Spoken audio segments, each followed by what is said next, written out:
서울 시내 한복판에서 큰 총성이 들립니다. 총을 맞은 남자는 억울한 듯이 큰 소리로 "나는 나비밖에 모르는 사람이야" 하고 외치게 됩니다. 이는 평생을 나비 연구에 바친 나비 박사 석주명의 마지막 순간입니다. 한국의 파브르로 세계에 주목받았던 나비학자 석주명에 대해 알아보겠습니다. 석주명은 1908년 평양에서 태어났습니다. 그의 아버지는 평양에서 매우 큰 음식점을 운영했기 때문에 그는 유복한 어린 시절을 보냈으며 송도고등보통학교를 거쳐 일본 가고시마고등 농림학교로 유학을 떠나게 됩니다. 그는 농축산을 공부하다가 자연스럽게 해충에 관심을 가지게 되며 박물과로 전향하여 여러 곤충에 대해 연구를 하게 됩니다. 당시 그의 스승이었던 오카즈마 긴지 교수는 석주명의 끈기 있는 모습을 보고 그에게서 훌륭한 곤충학자의 면모를 발견하게 됩니다. 이후 오카즈마 교수는 석주명에게 학자의 길을 가볼 것을 제안했으며 나비 채집은 전 세계에 만연해 있으나 조선의 나비에 대한 것은 알려지지 않았다. 조선인으로서 조선의 나비 연구를 착수해야만 한다. 10년간 필사적으로 하다 보면 학자가 될 수 있다는 말을 전했습니다.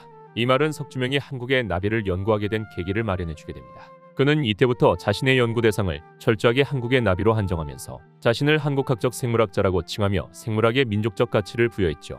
일본 유학을 마치고 한국에 돌아온 석주명은 모교인 송도고등보통학교에서 생물교사로 일하며 나비에 대한 연구를 시작하게 됩니다. 나비에 대한 그의 연구는 이 시기에 가장 꼽히게 되죠. 그는 쉬는 날에 언제나 외출하여 이곳 저곳으로 나비를 찾으러 다녔습니다. 덕분에 항상 그의 얼굴은 검게 그을려 있었죠. 이를 본 학생들은 그를 까마귀 선생님이라고 부를 정도였습니다. 석주명은 나비 연구에 매우 깊게 몰두했습니다. 그는 학교와 연구실을 오가는 시간마저 아까워하여 그의 요청으로 학교에는 연구실과 표본을 전시할 수 있는 박물관까지 만들어 놨죠. 그는 주로 개성 근처의 나비들을 연구했었지만 이런 그가 범위를 넓혀 한반도 전체의 나비를 연구할 수 있게 되고 세계적인 나비학자로 유명세를 떨칠 수 있게 된 사건이 일어나게 됩니다. 미국의 지질학자 모리스는 몽골을 탐사한 후 경성을 거쳐 일본으로 가려던 중이었습니다. 하지만 그는 실수로 개성에 내리게 됩니다. 모리스는 다음 열차를 기다리며 주변을 구경하다 석주명이 전시회에 놓은 나비 표본을 보게 됩니다. 모리스는 한국에 서식하는 방대한 양의 나비 표본이 있는 것을 보고 깜짝 놀랐습니다. 그는 석주명이 나비 표본들을 미국 박물관의 동물 표본과 교환할 수 있도록 소개해줬습니다. 이것을 계기로 석주명의 연구는 해외에까지 알려지게 되었습니다.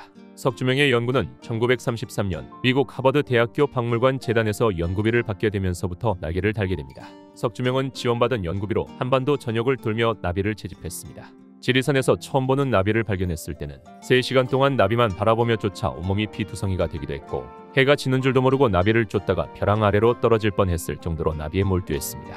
그는 그렇게 약 10년 동안 75만 마리의 한반도에 서식 중인 나비를 채집하게 됩니다. 그는 곧 75만 마리의 나비를 정리하기 시작했습니다. 당시 일본 학자들은 작은 차이만 있어도 서로 다른 나비로 분류했기 때문에 한국의 나비를 900여 종으로 주장하고 있었습니다. 석주명은 앞날개 길이, 날개의 무늬수와 위치, 활동 시기와 서식지 등 기준을 세워 생물통계학적으로 접근하여 나비의 분류의 틀을 재정비했습니다. 그 결과 한국의 나비는 900여 종에서 248종으로 정리되었으며 각 종의 특징을 살린 우리말 이름까지 지어주게 되죠. 1940년 영국 왕립학회는 석주명에게 연구비를 지원하며 한국산 나비에 대한 논문 집필을 요청합니다.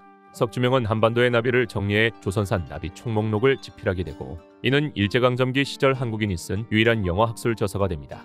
이 논문으로 석주명은 세계적인 나비학자 반열에 오르게 되며 나비에 관해 세계에서 가장 많은 샘플을 분석한 학자로 기록됩니다.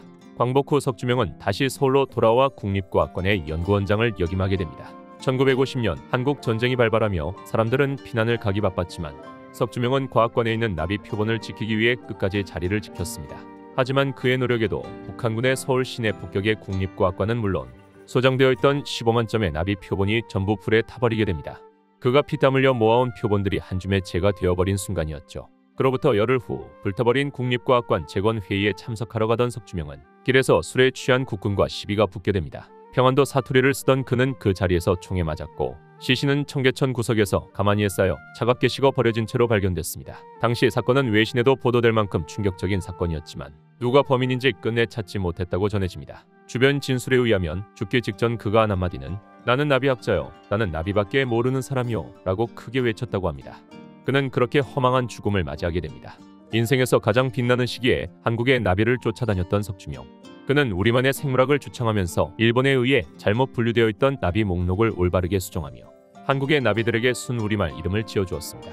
이것은 단순히 생물학 분류로 보기보다는 생물학에 우리의 민족성을 심어주었다고 볼 수 있습니다. 또한 그의 연구는 우리나라 생물학 자연과학의 기초를 다지는 계기가 되었습니다. 오로지 끈기 하나만으로 한국의 나비들을 정리한 나비박사 석주명. 이제 여러분은 그를 기억해 주시겠습니까?